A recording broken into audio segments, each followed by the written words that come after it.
Asikubingelele sikwamukele kwi-channel kama ku-Pastor Winning i-channel kwi-New Flick okubalekile ngicela kuwena ukuthi inamba isethe kuphela kusona 995 ntambama nakhona iba umuntu osuke elandela le channel lokho kwenza ukuthi nawe uma ukhuluma wazi ukuthi ukhuluma nomuntu omesekayo yabo.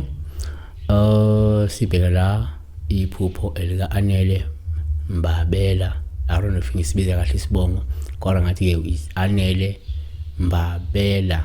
Angeke mhlawumbe Zimbabela or Mbabela, I don't know. Yeah, uthi ke ma ushaya umuntu ngezulu usho ukuthini?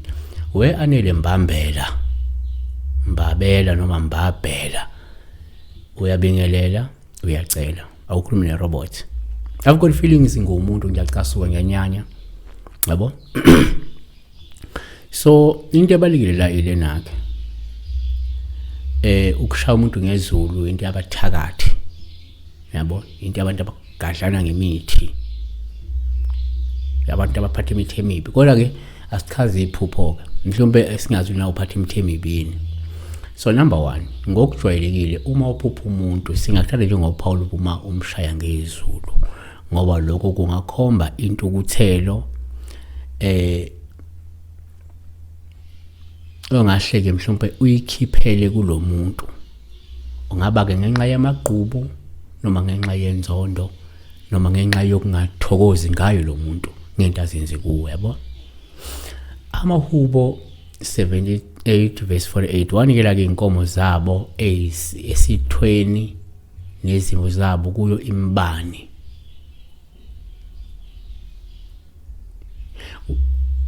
Waphonsa kubo ukuvutha kwentukuthelo yakhe nolaka ngokufutheka nokuhlupheka ngokuthuma isithunya zobubi.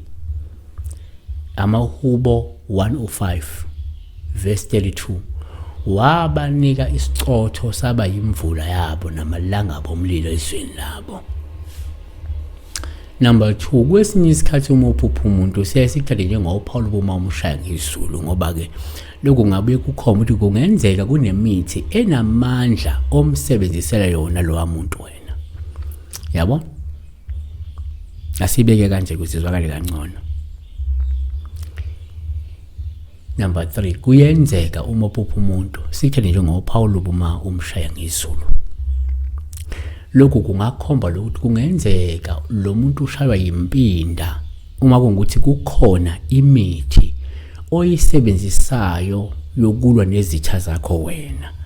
Ukuthi ngenzeka lo muntu kukhona mhlawumbe okungalunga kade kwenza wabe wena usohlanganisa mhlawumbe amakhambi uyilungise noma le mithi oyisebenzisayo njengamanje ithako yafakwa nempinda noma into zokulwa yabona. So njengoba yena engalungi ke lempinda ke siyamgadla ke yamgadlazi yamshaya imthela phansi uthulini yabona. Number 4, ngokwesintu uma uphupha umuntu sihlale njengoPaul uma umshaya ngezulu, ngoba ke lokho kungabe kukhomba ukuthi izitalo zakho ziyakulwela, noma singathi uPaul usho ngoba lento ingakhomba ukuthi izitalo zakho ziyakulwela futhi ke ziyamshaya lo muntu ngoba engalungile kuwe yabona. Noma ke impindiselo kaNkulunkulu iphezulu kwalo wamuntu ngenxa yokungalungi akwenza kuwe yabona. Asivaleke ngokuthi ke